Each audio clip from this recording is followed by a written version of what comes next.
Hi there.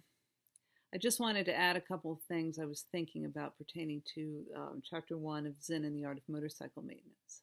So I got this in the mail, and I haven't really had time to do anything but glance at it. But all the same, beginning redesigning life, the promise of synthetic biology.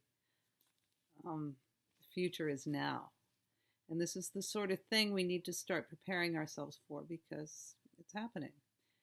And this is why I think a way of seeing the world that is not strictly subject object is exceptionally important. And one reason I want to infuse myself with Pirsig's metaphysics of quality, as well as Wilbur and others like him, is that if you remain looking at what's happening with an old subject object materialist view, you're going to be you're not going to be seeing things the way they're emerging, the way they're happening. You're going to be left behind. And it's so obvious now from what we're learning about, not just quantum physics, but I know you know what I'm talking about, that materialism is embedded within something else, something much bigger. And the people who are characterizing what that something else is are, I think, the people to listen to right now. So you have to see technology holistically, and you have to face it, not run away from it like John and Sylvia and the anti-technologists, because it's happening, and how we as individuals and how society deal with it is at stake. So we better have a lot of people who can see it from the fourth person perspective. I'm a romantic, I guess. Well, I shouldn't say I guess. I really fall into the romantic category, and my first reaction to this is malaise. But listening to some of the technologists, and I'm from that no nukes generation. You know, the button, and you get it in every language. But things like uh, Generation 4 nuclear energy and listening to some of the technologists, I'm somehow starting to have some hope. I mean, imagine the end of hunger and the end of climate change problems. You know, all these problems that are so important. The end of endangered species. Um, Buddha can reside in the test tube. Another thing, I got this really great comment, which you can see in the comments section of that chapter 1 commentary, and I'm going to read it. What really stood out for me in the first chapter are the red-winged blackbirds. I see them as symbolizing the dynamic quality shining forth through the fabric of reality, a marsh in this case, with the red marks wanting to be seen.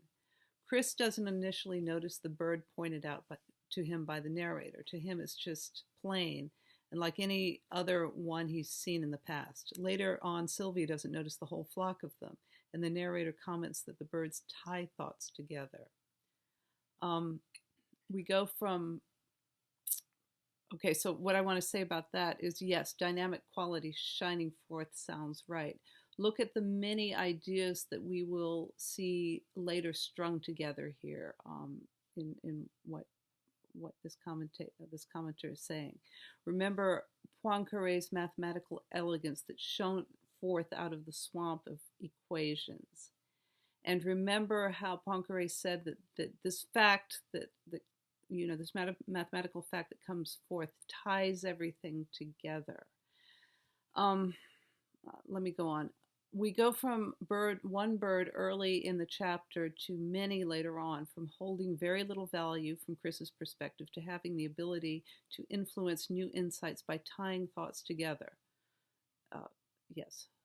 So it's like the whole, the flock, is greater or of higher quality than the sum of its components, individual birds, sort of like the idea of a holon that Ken Wilber talks about. Yes. A dynamic quality which is all around us, calling out to us with red stripes.